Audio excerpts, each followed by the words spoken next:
እንደምታውቁት ምድራውያን ባለስልጣኖች በተሽከርካሪ ወንበር በለስላሳ ምንጣፍ ቁጭ ብለው ሸካራ ትዕዛዝ ይሰጣሉ የማያደርጉትን ያሸክማሉ የማይፈጽሙትን ያዛሉ እንደው በእውነት የኢትዮጵያ ሕዝብ ቫይታሚን እግዚአብሔር ራሱ በእንቅልፉ ልቡ ያዋጣው የሚኖር እንጂ እንዳመጋገባቸው የለንም እኮ ለዛውስ ላይ መንግስት ልጅ መውለድ የመንግስተ ሰማያት የይለፍ ወረቀት ነው እንዴ ባይወለድስ አንተ አራት ልጅ ካለ የሆነ እስላም እኮ አራት ጥጅ ያለ ምንም አንተ አራት የሆነች በቃ አራት ልጅ ወልደር ምንም ተአምር የለም ስለ አሜሪካ ካለን መረጃና ስለ መንግስተ ሰማያት ካለን መረጃ የትኛው ይበልጣል እስኪ ንገሩት ለማና እናንተ ብቻ ቋርላችሁም እኛም መነኮሳቱ ጳጳሳቱ ሁሉ ስለ ገነት ከሰበሰውን መረጃ ይልቅ ስለና ዋሽንግተን የሰበሰውን መረጃ ይበልጥ የመንግስተ ሰማያት በር ላይ ደግሞ የነማን ስም ተጽፏል መሰላችሁ የሐዋርያት ስም ተጽፏል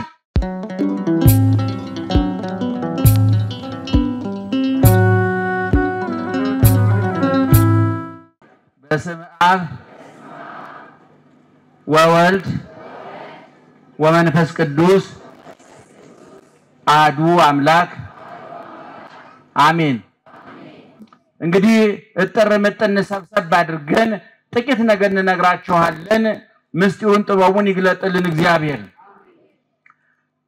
አዊነ ይታንከረዋ ለእንተት መከራ ከመዘነኪር ግብር ዘይከውን በክሙ አላ መከራ ይእቲ ወንድሞች ሆይ በእናንተ መካከል እንደሳት የሚፈትን እንደሳት የሚሆን መከራ ቢሆንባችሁ አዲስ ነገር እንደተደረገ አድርጋችሁ አታድንቁ ባጭሩ መከራውን አታድንቁ ብለን መውሰድ እንችላለን አብረን ብንለው እጅግ ደሰታለሁ ወንድሞች ሆይ አረ ድምጻችሁ አይመጥንም ወንድሞች ሆይ መከራውን አታድንቁ ምኑን ምን አታርጉ እነማን አዊነ ወንድሞች አንዱ ቃል ሁለተኛው አታድንቁ ነው ሶስተኛው እንዳይደነቅ የተደረገው ምንድነው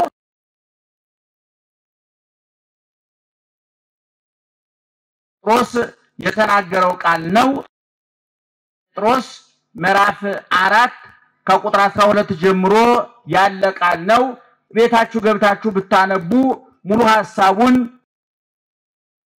ታገኙታላችሁ እኔ ከዛ ቆንጥሬ ነው ያመጣሁት በድጋሚ እግዚአብሔር ይግለጥልን እንግዲህ መጽሐፍ ቅዱስ ያጻፈው ቅዱስ እግዚአብሔር ነው የጻፉት ቅዱሳን ሰዎች ናቸው ስለዚህ ያጻፈው እግዚአብሔር ቅዱስ ስለሆነ ቃሉ ደግሞ ምን ይባላል ቅዱስ ይባላል መጽሐፍ ቅዱስን ስናጠና አንድ የሃይማኖት መጽሐፍ ሲጠና መጽሐፉን የጻፈው ሰው ሕይወት አብሮ ይጠናል ታላቁ ሊቅ ዮሐንስ አፈወርቅ ይደሎ ለዛ ያነብብ ቅድመ ይስክር ስሞ ለበዓለ መጽሐፍ ወምዝ ያንብብ ወይማር መኑ ወቱ ዛስተናበራ ታላቁ ሊቅ ዮሐንስ አፈወርቅ አንድ ሃይማኖታዊ መጽሐፍ የሚያነብ ሰው የመጽሐፉን ባለቤት ስም ታሪክ ማጥናት አለበት ሊያጠና ይገባዋል ይላል የሮሜን መልእክት ስናጠናለን የተክለ ሃይማኖትን ገድል ስናጠና ተክለ ሃይማኖት ራሳቸው እናጠናለን ምክንያቱም ቅዱሳን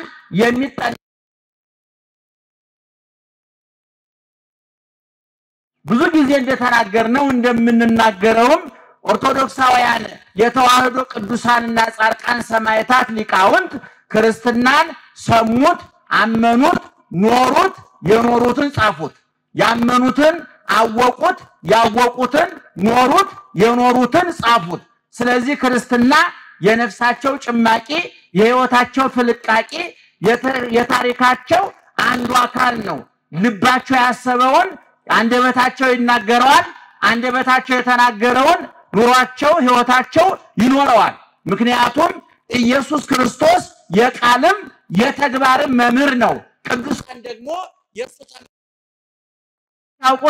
ክርስትና ሲጠና በዋናነት የሚጠናው የክርስትና ውሃ ልክና መሰረት መደምደሚያና ጉልላት ኢየሱስ ክርስቶስ ነው የኢየሱስ ክርስቶስ የሕይወት ታሪክ እንደው በሰውኛው እንደው መቃብሩ ላይ አንድ ሞተ ሰው ታሪክ ሲቀበር የገሌ ሕይወት ታሪክ ያቶ ገሌ የወይዘሮ ገሌ የዶክተር የፕሮፌሰር ወይም ያቡነ ገሌ ታሪክ ተብሎ እንደሚነበበው ቀራኒ ጎልጎታ መቃብር ላይ የኢየሱስ ክርስቶስ የሕይወት ታሪኩ ይነበብ ከየተነስቶ በየት አልፎ የደርሶ ዛሬ ሞተ የሚለው ይታይ ቢባል አጭር ግልጽ ቀላል ታሪክ ነው ከሰማይ ወረደ ከድንግል ተወለደ በበረት ተጣለ በጨርቅ ተጠቀለለ በዮሴፍ ቤት ለናቱ ለድንግል ማሳዳጊ አባቱ ለዮሴፍ እየታዘዘ ኖረ በ30 ዓመቱ በዮርዳኖስ ወንዝ በዮሐንስ እጅ ተጠመቀ በቆሮንቶስ ምድረ በዳ 40 ቀን 40 ሌሊት ጾመ ከዛ ወጥቶ 3 ዓመት ከ3 ወር 3 አይነት ስራ ሰራ አንደኛ ትምህርት አስተማረ ሁለተኛ ድንቅ ተአምር ሶስተኛ በጎ ነገር ሰራ ተብሎ ሊተረክ ይችላል በዚህ ውስጥ ኢየሱስ ክርስቶስ እኛ የምናከናውናቸውን ማህበራዊ ጉዳዮች አከናውኗል እኛ የምናከናውናቸው ማህበራዊ ጉዳዮች 3 ናቸው ሰርግ እንጠራለን ለቅሶ እንደርሳለን በሽተኛ እንጠይቃለን ይሄን ያላደረገ ሰው የአይምሮ ጤንነት ማህበራዊ ህይወቱ ብቻ ሳይሆን የአይምሮ ጤንነቱም አደጋ ላይ ወድቋል ማለት ነው አንዳንድ ሰው ነው በራቸውን የሚዘጉ ሰዎች አሉ ሰርግ ሲሆን የማይመጡ ለቅሶም የማይመጡ እነዚህ ምናልባት የጊዜ ጉዳይ እንጂ ሊያውዱ ይችላሉ ሰው ለቅሶ መሄድ አለበት ሰርግ መሄድ አለበት በሚለቀስበት ጊዜ ካላለቀሰ በሚሳቅበት ጊዜ ካልሳቀ ከሐዘንና ከለቅሶ ውጭ ሶስተኛ ቦታ የለም ሶስተኛው ቦታ እብደት ነውና ሊያብድ ያቆበኮ ነው ማለት ነው እኔ እዚህ ውስጥ ያላችሁ ሴቶች ባሎቻቸው ለቅሶ አንሄድም ካሏችሁ ተጠራጠሯቸው አቋርጦ ሊያብዱ ይችላል እውነቴን ነው የምላችሁ ለቅሶ መሄድ አለበት አንድ ሰው ለቅሶ አልሄድም የሚል ለምን ነው የማይሄደው ለምን ነው ቀብርማ ለምን ነው እንኳን ገብቶ ቁጭ ማለት እኔ ሄዳለሁ የዝንፎ ለምን ነው የማትመለው ነገ አንተ ትቀበር የለ እንዴ ለምን ነው ሰርግ የማትሄደው ነገ ትድር የለ እንዴ ባትድር እንኳን ተድር የለ እንዴ ስለዚህ ኢየሱስ ክርስቶስ ይገርማቸዋል በ3 ዓመት ከ3 ወር በእኛ መካከል ሲኖር እነዚህ ማህበራዊ ጉዳዮች ተወጥቷል ሰርግ ቤት ተጠርቶ መጥቷል እናቱ ተጠርታ መጣ ነበር ተማሪዎችን አስከትሎ መጣ የመጣው ዋው ወይን ለማድረግ አይደለም እንደ ማንኛውም ሰው ሰርግ ተጠርቶ ጥሪውን አክብሮ ነው የመጣው እግዚአብሔር ካልተጠራ ይመጣል ከተጠራ አይቀርም እግዚአብሔር ድንኳን ሰባሪ አይደለም ሳይጠራ ይመጣል ከተጠራ ግን ቦታ ይመርጥ ሁሉ ጊዜ እንደምለው ሰዎች ምድራውያኑ ለሲጠሩ 3 ጥያቄ ያቀርባሉ ለክብራችን ይመጥናል ወይ ሁለተኛ ለደህንነታችን አስተማማኝ ነው ወይ ሶስተኛ በጉብኝታችን ምን ውጤት እናመጣለን ትርፉ ምንድነው ብለው ይጠይቃሉ እውነት ነው መጠየቅ አለባቸው ኢየሱስ ክርስቶስ ሲጠራ ለክብሬ ይመጥናል ወይ ብሎ አይጠይቅም ከበረት የበለጠ ቆሻሻ ለክብር የማይመጥን ቦታ የለም እዛ ቦታ ተወልዷል እግዚአብሔር ለደህንነት ያስተማማኝ ነው ወይ አይልም ከመስቀል የበለጠ አስጊ የመከራ ቦታ የለም መስቀል ላይ ተገንቷል እግዚአብሔር የጉብኝቱ ውጤት ምንድነው ብሎ አይጠይቅም እግዚአብሔር ሐሞት ቆምጣጤ ችንካርና ጅራፍ እንደሆነ ያውቀዋል ነገር ግን ኢየሱስ ክርስቶስ ቀድም እንዳልኳችሁ እኛ ባለፍንባቸው መንገዶች ሁሉ አልፏል ምክንያቱም የኛ ጌታ የማያደርገውን አይናገርም እንደምታውቁት ምድራውያን ባለስልጣኖች በተሽከርካሪ ወንበር በለስላሳ ምንጣፍ ቁጭ ብለው ሸካራ ትእዛዝ ይሰጣሉ በተሽከርካሪ ወንበር ቁጭ መመሪያ ይሰጣሉ የማያደርጉትን ያሸክማሉ የማይፈጽሙትን ያዛሉ የኛ ጌታ ግን እግዚአብሔር ተዋጊ ነው ስሙም እግዚአብሔር ነው ከሰማይ ወረደ ከድንግል ተወለደ እና ገብርኤልን ሚካኤልን ሂዱ አድኗቸው አላለም እነ ኢሳይያስ እና ኤርሚያስን ተሰቀሉላቸው አላለም አድርጉ ነው ያለው እየሰማችሁ ነው አድርጉ ነው ያለው ፈጽሙ ነው ያለው እና በሐዋርያትም ቅድም እንደተናገርኩት በዚሁ መንገድ ነው ያለፉት እንደ ፈጣሪያቸው ናቸው ተመሰሉ ኪያየ በከመ አነ እትመሰሎ ለክርስቶስ ሐዋርያው ቅዱስ ጳውሎስ በአንደኛ ቆሮንቶስ ምዕራፍ 11 ላይ እኔ በሉስኪ ጮክ ብላችሁ እስኪ አረ ጮክ ብላችሁ ክርስቶስን እናንተም እኔን ምሰሉ እሱ ማንን ይመስላል እኛ ደግሞ ማን እንደንመስል ታዝለናል ክርስቶስን በምን አቅም ነው የምትመስለው እንዴ አልሰማችሁኝ ይቅርታ የመረጃ ክፍተት እንዳይፈጠር ነጠላ ላይ የሆነ ነገር ለጥፉ ያስለቀቅኩኝ ነው ዓለም ላይ ትልቁ ጦርነት የመረጃ ክፍተት ነው ይባላል እና ምንም እየተከናወነ አይደለም ማለት ነው የማታዩ ሰዎች ደህና ዋላችሁ ነቅታችሁ ስሙን እኔ ማንን እመስላለሁ አለ ቅዱስ ጳውሎስ እሺ እናንተ ደግሞ ማንን ምሰሉ አለ ማንን ቅዱስ ጳውሎስን ነኝ አሁን ይሄን እኔም ሰባኪ ነኝ ለስሙ አይደለ እኔን ምሰሉ ያልናገርን ስከሩ ቢሆንስ ተደባደው ቢሆንስ አመንዝሩ ቢሆንስ ዋሹ ቅጠፉ ቢሆንስ ቅዱሳን አባቶቻችን ግን የደረሱበትን ደረጃ ስለሚያውቁት አፋቸውን ሞልተው ማንን ምሰሉ ይላሉ እኔን ምሰሉ ይላሉ እና ቅድም እንደተናገርኩት ኢየሱስ ክርስቶስ ከተወለደበት እስከሚያርግበት ጊዜ ድረስ ያለው የሕይወት ታሪኩ እዚህ ቦታ በላ ጠጣ ተደሰተ ተዝናና ተብሎ አልተጻፈለትም ምናልባት ለባህሪው አይስማማውን ብቻ ብለን ምናልፈው አይደለም ነገር ግን የትም ቦታ እንደውም ታላቁ ሊቅ ዮሐንስ አፈወርቅ መነኮሳት አባቶቻችን ሲያስተምሩና ኦ መነኮስ ባይቴ ሰማይከ ከመሰሐቀ ክርስቶስ አንተ መነኮስ ክርስቶስ በቀራንዮ ላይ ራሱ ላይ የደፋውን የሾህ ምሳሌ የሆነውን ቆብ የደፋ የለበሰውን ቀሚስ የለበስ የተገረፈውን ግርፋት የምታስታውሰን አንተ መነኮስ አሰምተ የምትስቀው ክርስቶስ ሳቀ ተብሎ ተጽፏል ይላል ኢየሱስ ክርስቶስ ተደሰተ ተብሎ ተጽፏል እኛ በሚገባን ቋንቋ እኛ በሚንረዳው ቋንቋ አለቀሰ ተብሎ ግን በስፋት 3 ጊዜ ተጽፏል ኢየሱስ ክርስቶስ 3 ደህና ዋላችሁ እነ ኢዮቤ ሲያስተምሩ ቢወራም ችግር ኢዮቤ ትግስተኛ ናቸው ታቋቸዋላችሁ እኔ ግን ትግስት የሚባል አልፈጠረብኝ እና ትግስት ይባሉ ሰዎች ነው ማቀው ትግስት የለኝም በጣም ብዙ ችግር አለና ባይወራ በጣም ነው ደስ የሚለው ያይነ ስውራን ደግሞ ይገርማቸዋል ጆሮአችን ከዲሽ ጣራችሁ ከሰቀላችሁ ዲሽ የኛ ጆሮ ይበልጣል ከርቀት ነው የሚስበው ምክንያቱም አይናችን አልወሰደም እዚህ ላይ ነው ደብል አድርጎ የሰጠና እናንተ ማሰቡት ሁሉኛ እንሰማዋለን ይገርማቸዋል ደህና ዋላችሁ እና ልነግራችሁ የፈለኩት ምንድነው ክርስትና በመከራ ውስጥ ያለፈ ሃይማኖት ነው ክርስትና እንደምታውቁት ክርስቶስ ከሚለው ውድ ስም የተፈለቀቀ ነው የወርቅ ፍልቃቂ ምንድነው ወርቅ ነው አይደለም ክርስትና የተፈለቀቀው ክርስቶስ ከተባለው ወርቅ ስም ነው እና ክርስትና ከክርስቶስ ከተወሰደ ክርስቶስ ክርስትናውን እንዴት አርጎ እንደመሰረተው ማየት ያስፈልጋል ቅድም እንደተናገርኩት በበረት ተወለደ በጨርቅ ተጠቀለለ ተሰደደ ተራበ ተጠማ ተሰደበ ተሰቀለ ተቸነከረ ተገረፈ በጥፊ ተመታ ምራቅ ተተፋበት ሐሞት ኮምጣጤ ጠጣ የሾህ ተደፋበት ተጠማው ያለ ሞተ ተገነዘ ተቀበረ ተነሳ አረገ ዳግመኛ መልሶ ምን ይሆናል ይመጣል አሁን በዚህ ታሪክ ውስጥ ነው በዚህ ታሪክ ውስጥ ብርን ወርቅን መብልን መጠጥን ሹመትን ቅንጦትን ተርላን ደስታን የሚመለከት ነገር ጠቅሰናል በዚህ ውስጥ አልጠቀስም ስለዚህ ቅዱስ ጴጥሮስ እየነገረን ያለው ምንድነው አሃዊነ ኢታንክርዋ ለንተ ተመጻክሙ መከራ ከመዘነኪር ግብ ዘይከውን ብክሙ ወንድሞች ሆይ መከራ ሲደርስባችሁ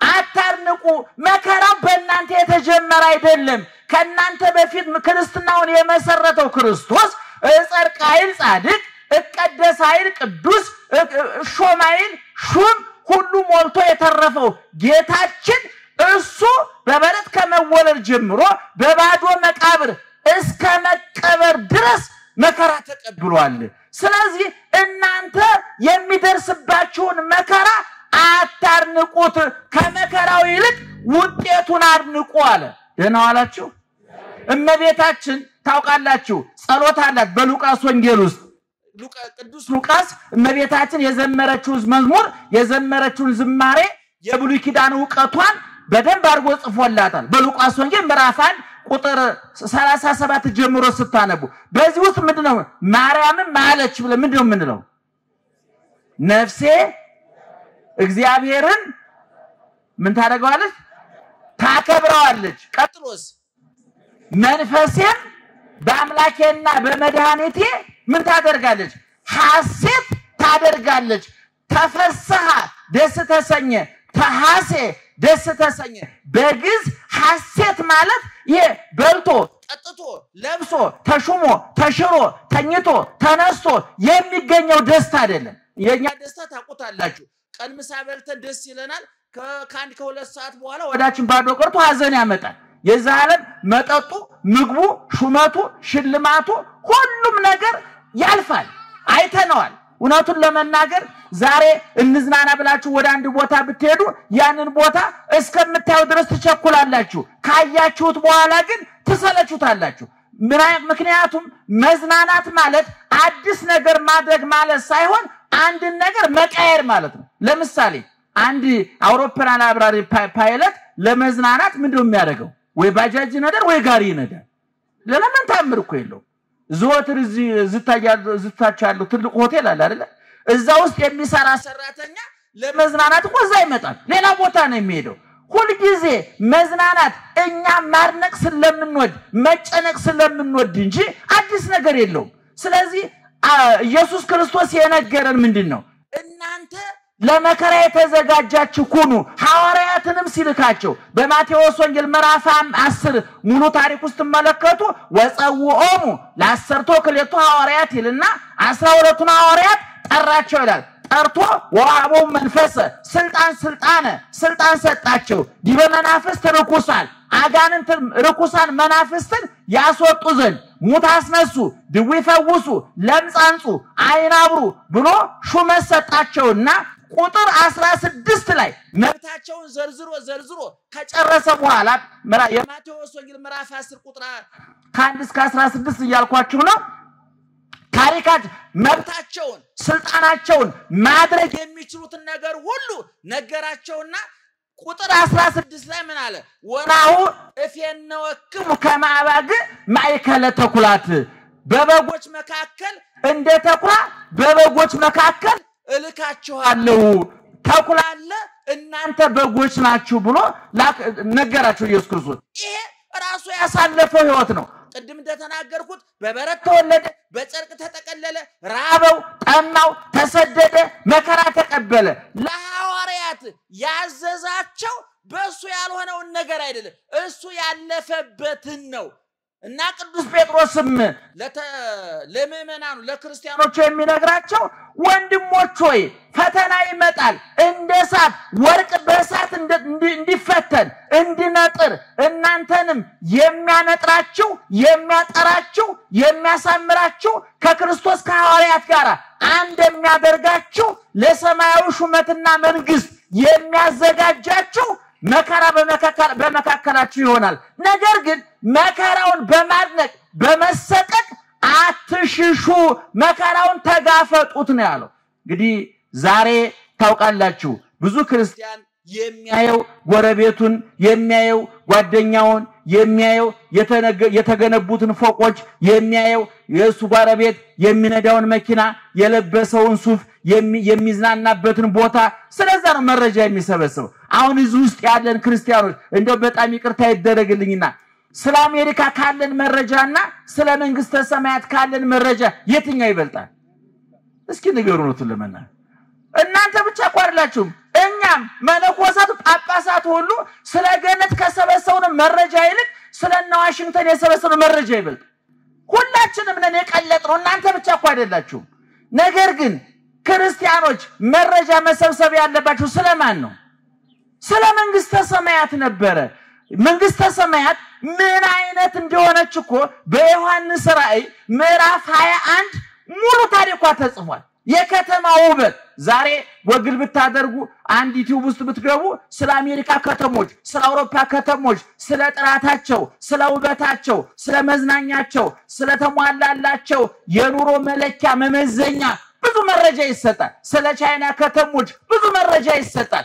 መጽሐፍ ቅዱስ ግን የሚነግረን ስለ መንግስተ ሰማያት ነው። በዚህ በዮሐንስ ራእይ ምዕራፍ 21 ላይ ስትመለከቱ ወንጌላዊ ዮሐንስ የመላክ አስጎብኝ ተሰጥቶት አስጎብኙ ልብ አድርጉ መልአክ ነው። ዛሬ አክሱም ስትሄዱ ላሊበላ ስትሄዱ አንዳንድ ትልልቅ የታሪክ ቦታዎች ስትሄዱ አስጎብኞች ይመደቡላቸዋል።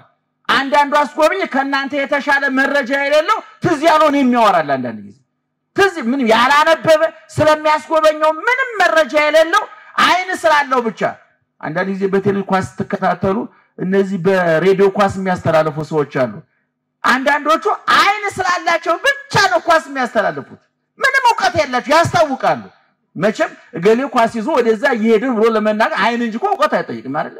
እና አሁን አያችሁ ዮሐንስን እያስጎበኘው ያለው አስጎብኝ ተብሎ እግዚአብሔር የመደበለት ለዮሐንስ ምንድነው መልአክ ነው የመደበለት።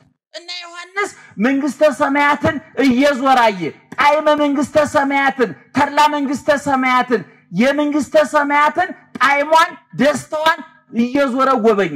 ወዳው ከዛ አውጥቶ ደግሞ ገሃነመ እሳትን እያዞረ አስጎበኘው መልአኩ። ከዛ በኋላ ዮሐንስ ወደ መሬት ተመልሶ ወደኛ ተመልሶ ስለ መንግስተ ሰማያት ውበት መረጃ አስቀመጠልን። ይህች መንግስት ምን አይነት ቤት ናት?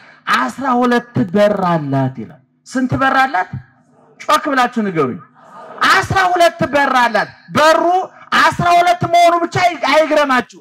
12 ሁሉ በር ከምን የተሰራ መሰላችሁ? ከአልማዝ ከዕንቁ የተሰራ። ዛሬ አልማዝና ዕንቁ እዚህ ውስጥ እርግጠኛ ነኝ ያለው ሰው የለም። እውነቱን ለመናገር እንደ ትልልቆቹ ሰዎችም እንደው አርቲፊሻልን ያገኙት መደበኛው አልማዝ መደበኛው ዕንቁ እንዲህ በቀላሉ አይገኝም። መንግስተ ሰማያት ግን በሮቿ የተሰሩት ከምንድነው ይላል? ከዕንቁ ከአልማዝ የተሰራ። እንደገና የከተማይቱ ይሄ ወለሉ ማነው አስፋልቱ ዙሪያውን አደባባዩ የምታዩት ከንጹህ ወርቅ የአስፋልቱ የምትረግጡት እኮ ነው መይመናን። አስፋልት መኪና የሚነዳበት ማለት እኮ ነው። ንጹህ ወርቅ ነው። ያ የመንግስተ ሰማያት ወለሏ አስፋልቷ አደባባይዋ ከንጹህ ወርቅ የተሰራ ነው።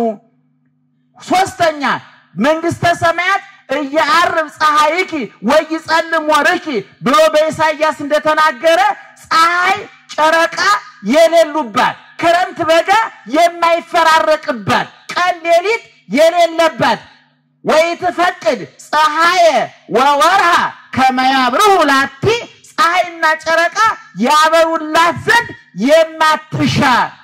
እንዴት ደስ ይላል ምእመናን። ዛሬ የኤሌክትሪክ ዋጋ ምን ያህል እንደሆነ ታውቃላችሁ? ለዛውም ሲመጣ እኮ ነው አይደል? ለዛውም ከመጣም ቢመጣም ችግር ነው ዋጋው ብዙ ስለሆነ ቢቀርም መከራው ጨለማ ስለሆነ ሁለቱም አደጋ ነው። ውሃውን ታውቃላችሁ? ቢመጣ የደፈረሰ ውሃ ነው፣ ቢቀርም እንደው ቧንቧው ራሱ ውሃ ጠምቶ ደርቋል። ይገርማችኋል። ታውቁታላችሁ በየቤቱ። እንደው ኢትዮጵያውያን እንደው በሳይንስ መመዘኛ እኔ አንዳንድ ጊዜ ሳይንስ ስላመጋገብ የጻፈውን ስናነብ እንደው በእውነት የኢትዮጵያ ሕዝብ ቫይታሚን እግዚአብሔር ራሱ በእንቅልፉ ልቡ ያዋጣው የሚኖር እንጂ እንዳመጋገባችሁ የለንም እኮ። እኔ ሳይንሱ መረጃ በነገራችን ላይ መመናል ስለማታገኙት ምግብ መረጃ ሰብስቡ። የብደት ዋዜማ ይሄ ነው። ስጋ ፕሮቲን አለው ብለ መሰብሰብ ያለብህ እኪስ የስጋ መግዣ መኖሩን አረጋግጠህ። አዛኝን ማርያም ነው የምላችሁ። ወተት መግዛት ካልቻልክ ወተት ካልሸመሉ ምን አገባብ ይኖር ባይኖር እማታገኘው የብደት ዋዜማ ማለት የማያገኙትን ነገር መመኘት ነው። እየሰማችሁ ነው? እኔ አንድ ሰው ጤነኛ ሆኖ መኖር ከፈለገ 3 ነገር ማድረግ አለበት። አንደኛ በሌለው ነገር እቅድ አለመውጣት። ብዙ ሰው ክርስቲያኖች ገደል የሚገቡት በሌላቸው ነገር በጀት ይመድባሉ። በቃ በዚህ ወር መኪና ገዛለሁ። ሰውየው እኮ እንኳን መኪና ጫማ መግዣ እኮ የለው። ይሄ ሰውዬ በእርግጠኝነት በዚህ ወር በመኪና ሊገጭ ይችላል እሱ በጀት አያስፈልገውም ሰው በሌለው ነገር እቅድ አይወጣም ሀገሮች እንኳን ለምሳሌ አሜሪካ የምትበጅተው በጀትና የኛ ሀገር የምትበጅተው በጀት አንድ ነው እንዴ ምናልባት አሜሪካ ላንድ ፕሮጀክት የመደበችው በጀት ለኛ መንግስት ያመት በጀት ሊሆን ይችላል አይ ማን ከማን ያንሳል ብሎ እንደ አሜሪካ በጅታለው ካለ ምን ሊፈጠር እንደሚችል እግዚአብሔርም እኛ መንግስትም ያውቃል ስለዚህ ሁሉ ጊዜ እየሰማችሁ ነው የጤነኝነት የሰላማዊ ኑሮ አንዱ መለኪያ በሌለ ነገር እቅድ ያለ ማውጣት ነው በሌላችሁ ነገር እቅድ አታውጡ ስለሌላችሁ ነገር መረጃ አትሰብስቡ አይነ ስውር ነኝ ስለመሰል ምን ያስፈልጋል በየጠይቃለህ ምን ያደርግልህ ለምንድነው ጠይቀው ምን ይሰራ እስራለ ማልሰራው ነገር ምን ያደርግልኛል ሹፌር በሆነ አንድ ቀን በየተመኝ ይቻላል ለምንድነው ሆኖ አይነ ሳይሆን እንደሆነ በሌላችሁ ነገር እቅድ አይወጣም እየሰማችሁ ነው በደንብ ስሙኝ በትዳር ውስጥ ያላችሁ ባልና ሚስቶች ማታ ቁጭ ብላችሁ ስትወያዩ በደሞዛችሁ ልክ ነው እቅድ የሚወጣው ብዙ ሰው ከአቅሙ በላይ ያቀደ ነው ከአቅሙ በታች እየኖረ ያለ እና አንዱ ከአቅም በላይ እቅድ አለ ማውጣት ሁለተኛስ በማትለውጡት ነገር ጊዜ ማጥፋት ብዙዎቻችን በማንለውጠው ነገር ጊዜ ማጥፋት እንወዳለን በቃ አንድ ችግር ከደረሰባችሁ ያ ችግር ከናንተ በፊትም ነበር በእናንተ ጊዜም አለ ከናንተ በኋላም አለ ለምሳሌ አግብታችሁ ልጅ እንዲብላችሁ የታምር ነገር ነው አዲስ ነገር ነው እናንተ የመጀመሪያ ናችሁ እናንተ የመጨረሻ ናችሁ ለዛውስ ላይ መንግስት ልጅ መውለድ የመንግስተ ሰማያት የይለፍ ወረቀት ነው እንዴ ባይወለድስ ድንግል ማርያም እኮ ሔዋን 60 ነው የወለደችው 60 ሁሉ የት እንደገቡ እሷና አዳም ናቸው የሚያውቁት ምንም መረጃ የለንም ባክነው ነው የቀሩ ድንግል ማርያም አንድ ወልዳ ኤልሳቤጥ ዮሐንስ አንድ ወልዳ መውለድ እኮ ይሄ ከመላእክት ጋር የምንመሳሰልበት እኮ ነው ከእንስሳት ጋር የምንመሳሰል አንተ አራት ልጅ ካለ የሆነ እስላም እኮ አራት ጥጅ አለ ምንም አንተ አራት የሆነች በቃ አራት ልጅ ወልዳ ምንም ተአምር የለው አንተ ጻድቅ ስለሆንክ አይደለም የወለድከው ቅዱስ ስለሆንክ አይደለም የወለድከው የሰው ዘር መቀጠል ስላለበት እግዚአብሔር ስለፈቀደ ነው ስለዚህ እኔ አግብታችሁ ልጅም ቢብላችሁ ልጅም ቢካ አማራጭ የለም አማራጭ ስለዚህ እንደው ልጅ ቢኖርኝ አንድ እህት አሁን በህይወት የለችም ነፍሷን ይማርክ አብርሃም ከይስሐቅ ጋር ያሳረፈልን እንደው ልጅ አልነበራትምና መኪና ውስጥ አለች አንዳንድ ጊዜ መኪና እየነዳው ከኋላ ዞር በይና መኪናሽ እኮ ካርሴት የለውም የህፃናት ከኋላ የሚታሰሩበት ወንበር አለ አይደል መኪና አንድ ቀን የህፃናት ወንበር ሳይታሰርበት ይያለ ያሳስበኛል አለ ሰይጣን መረጃ የሚሰጣችሁ ሊያሳብዳችሁ ሲፈልግ እየሰማችሁ ነው ሰይጣን መረጃ ስለ አንድ ጉዳይ ሰይጣን ከጠየቃችሁ ሊሞላላችሁ ሳይሆን ይሄ ነገር ከሌለ ለምን ታንቃት ሞትም አንድ ጊዜ አስተዋውሳለሁ አንድ እህት እኔን ማረጋጋቷ ነውና ወይ እንደኮ አይኔ ቢጠፋ በህይወት መቀጠል አይመስለኝም አሁን ለአንድ አይነ ስውር እንደዚህ ይባላል ይሄ ታንቀሙት እኮ አንዳንዴ የኛ ሰው እምናጽናናበት ነገር አናቀውም እኮ ይገርማችኋል እንዴ አይነ ባይኖረኝ እኮ እንዴት ኖራለሁ አይባልም ባታይም ችግር የለም ነው የሚባለው ለማጽናናት አይደል አንዳንድ ጊዜ በማትለውጡት ነገር ጊዜያችሁን አታጥፉ ደጋደራችሁ ለናላችሁ እየሰማችሁ ነው ክርስቲያን ጥሩ ክርስቲያን ሁለት በማይለውጠው ነገር ገንዘቡና ጊዜውን የማያጠፋ ትልቁ ችግር በማትለውጡት ነገር ጊዜያችሁና ገንዘባችሁን ታጠፉና የምትለውጡት ነገር ያመልጣችኋል እየሰማችሁ ነው ለምሳሌ አንድ ሰው ልጅ ቢበላው አማራጭ ምንድነው ሌላ ልጅ ማሳደግ ይቻላል ሌላ በጎ ስራ መስራት ይቻላል ሰይጣን ግን ሌላ ስራ እንዳይሰራ ምን ያደርጋል እዚህ ላይ ተቸክሎ እንዲቀር ያደርጋል ይሄን ያኘከ ያላመጠ ተስፋ እንዲቆርጥ ያደርጋል ቅዱሳን አባቶቻችን ይሄን አላደረጉ ይጸልያሉ እንጂ አይሰለቹ እና በማይለውጡት ነገር ጊዜ አለማጥፋት ሶስተኛው ካላችሁ ነገር ይልቅ የሌላችሁ ነገር እንደሚበልጥ አድርጎ ያሳያችኋል ሰይጣን እየሰማችሁ ነው ያላችሁ ተሳና የሌላችሁ ነገር ያስታውሳችኋል ይሄ በጣም ትልቁ ማስረጃ አዳምና ሔዋን ናቸው አዳምና ሔዋን የሚኖሩት በገነት ነበር ገነት አይብራራም ዝም ብሎ ገነት ነው ዛሬ እንኳን ለምለም ቦታ እንደው አበባ ያለበት ቦታ ንጹህ ቦታ ስናገኝ ምን ይመስላል ነው ገነት ይመስላል ለዚህ ነው አዳም ከገነት ከወጣ በኋላ እንባውን መቋቋም ያቃተው ገነትን በወሬና በመጽሐፍ ሳይሆን በኑሮ ስለሚያቀው ነው ይገርማል ዋልቦት ሊና ዘንበለ በካይላ ኢላ ኃጢያቱ እግዚአብሔርን ያህል ጌታ ገነትን ያህል ቦታ አጥቼ ቀምሶት ስለሆነ የወጣው እንባውን ሊገታው አልቻለም ልቡ ሊጽናናለት አልቻለም እና አዳምና ሔዋን ገነት የኖሩ እግዚአብሔር ጧት ማታ የመጣ አዳም ደህናዋል ሔዋን እንዴት አመሸሽ ይያለ እየጠየቃቸው ቅዱሳን መላእክት እንደ ቡና ጣጭ ጎርማታ እየጎበኟቸው ጭንቀት የሌለበት የአየር ብክለት የሌለበት መሰደድ መፈናቀል መራም መጠማት የሌለበት ሹመት ሽረት ሐዘን ደስታ ጥጋብ ረሃብ የማይፈራረቅበት እግዚአብሔር የነገሰበት በነገሰበት ገነት እየኖሩ ሰይጣን መጥቶ ምንድነው ያላቸው ይሄ ሁሉ ነገር ከንቱ ዋናው ትልቁ ምስጢር ያለው ጸበለሱ ላይ ነው አለ ያ ጸበለሱ ምንና ብትበሉት አያወፍር ሌላ ምንም አያመጣ ሰይጣን ግን በበለሷ ተንጠልጥሎ እነሱን ከዛ እንደሚያስወጣቸው ያውቀዋል በኋላ ሰይጣን ከዛ በፊት ያንን በለስኮ ሔዋን አይተዋለች አዳም አይቶታል ግን አላጤኑትም አላስተዋሉትም እግዚአብሔር ጋር ስለነበሩ ያላቸው በስቶባቸው ያደነቁ ያን ለማስተዋያ ጊዜ አልነበራቸውም ሰይጣን መረጃውን ከሰጣቸው በኋላ ግን ሔዋን ቅጠሉ አምሮ ፍሬው ጣፍጦ ታያል ከመሰናይ ፍሬው ለበሊ በቃ ውበት ጨምሮ ታያል ሽታው ማረካል መልኩ ማረካል ጣይሙ ሳትበላው አስጎመጃትና ማትበላ የበለስ ፍሬ በልተው እነሱም ከእግዚአብሔር ተገነጠሉ እኛም እንገነጠሉ ዛሬ እናንተ የደረሰባችሁ መከራ ዓለሙ ላይ እየደረሰ ያለው መከራ እኛም ላይ ያለው የደረሰው መከራ አዳምና ሔዋን ካላቸው ብዙ ነገር ይልቅ በሌላቸው ጥቂት ነገር ላይ በመንጠልጠል አቅልጠው ነው የነሱ ነው ስለዚህ ምእመናን እነዚህ ያላችሁ ነገር ብዙ ነው ተኝቻችሁ ተነስታችሁ ያያል ጆሮአችሁ ይሰማል ደማችሁ እየተሰራጨ ኩላሊታችሁ ጉበታችሁ እየሰራ ነው መሽቶ እየነጋ ነው እየተነፈስን ነው ይሄ ተመስገን ብለን ይሄን እፎይ ብለን እንዳንተኛ ሰይጣን የመረጃ ማዕት በማፍሰስ በጭንቅላታችን የሌላ ሰው እንድንመለከት በማድረግ ተዳራችን ያምሳል ፖለቲካችን ያምሳል ሃይማኖታችን ያምሳል ቢሮአችን ያምሳል ሱቃችን ያምሳል ማህበራዊ ህይወታችንን ያመሰቃቅለዋል ስለዚህ ሶስቱን ነገሮች ማጤን አለባችሁ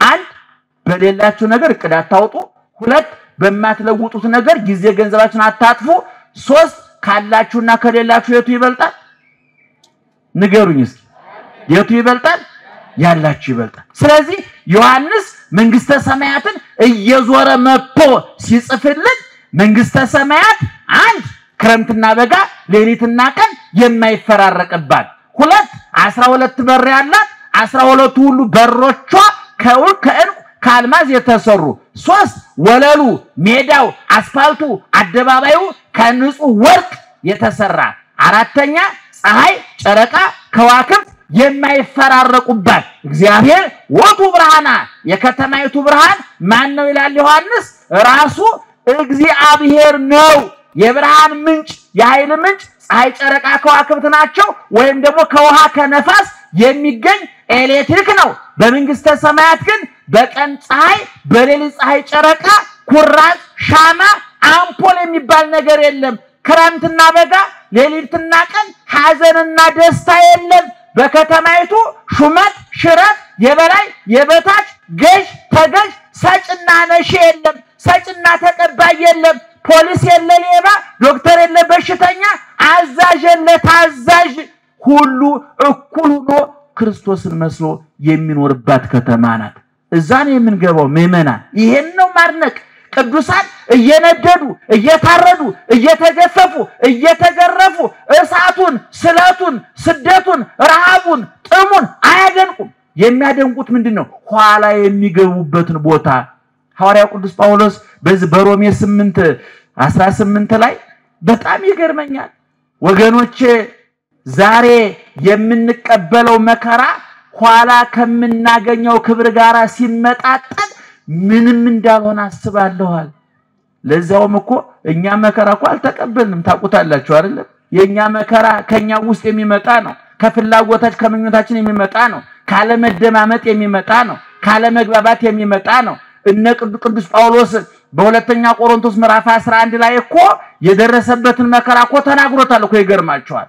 በቀን በሌሊት በበጋ በክረም በባይስ በባህር በየብስ ባመነው በካደው በዘመዱ በባይዱ እንከራተታለሁ በባህር ላይ መርከቤ ማይበል ሞገድ እየናጣት ካሁን ሰጠምን እያል ከመከራ ተርፈናል። አይሁድ 5 ጊዜ 40 ሊሞላ አንድ ሲቀረው 40 ሊሞላ አንድ ሲቀረው 5 ጊዜ ገረፉኝ በድንጋይ ወገሩኝ። ይሄ ሁሉ ነገር አይገርመኝም?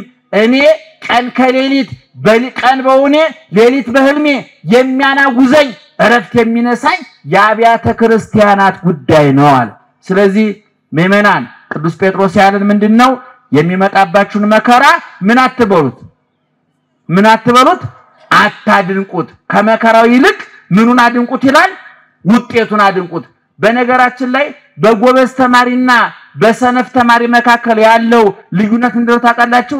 ሰነፍ ተማሪ ፈተና ያደንቃል።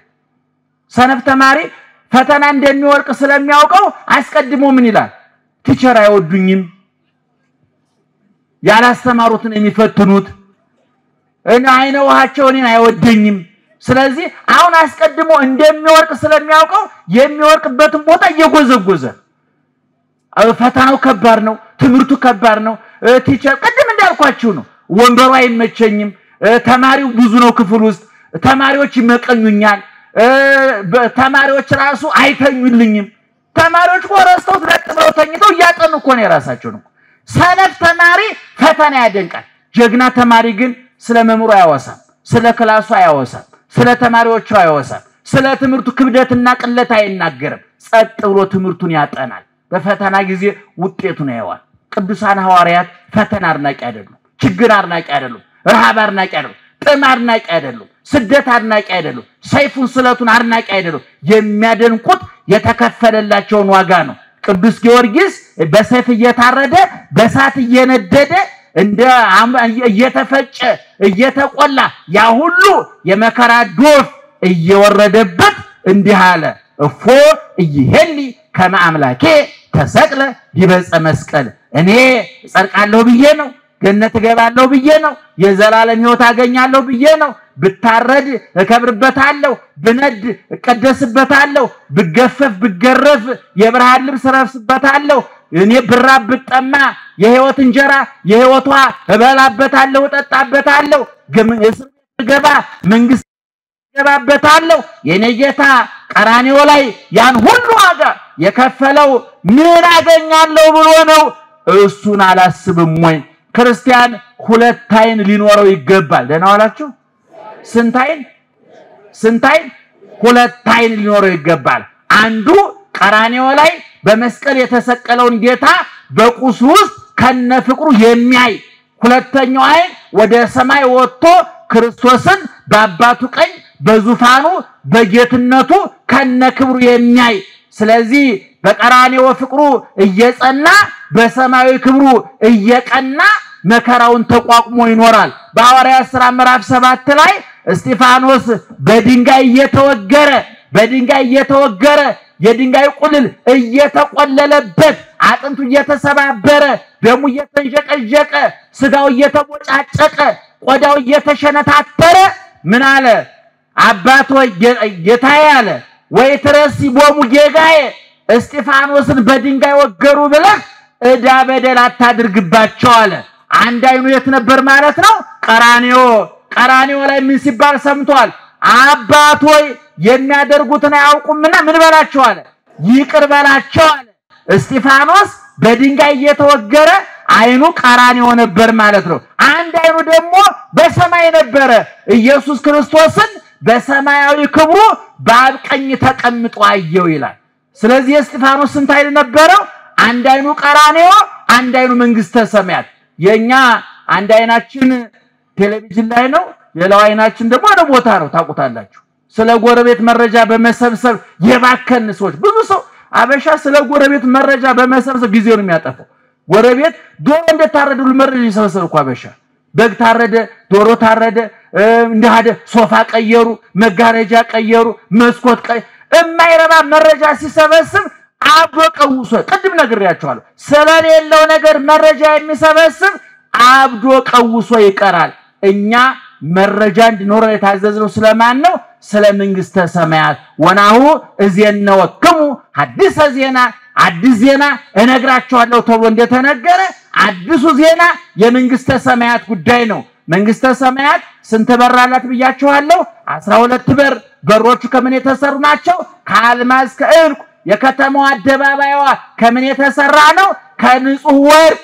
ከተማዋ ፀሐይ ጨረቃ ከዋክብት አሉባት የሉባትም? ክረምትና በጋ አለ የለም? ሌሊትና ቀን አለ የለም?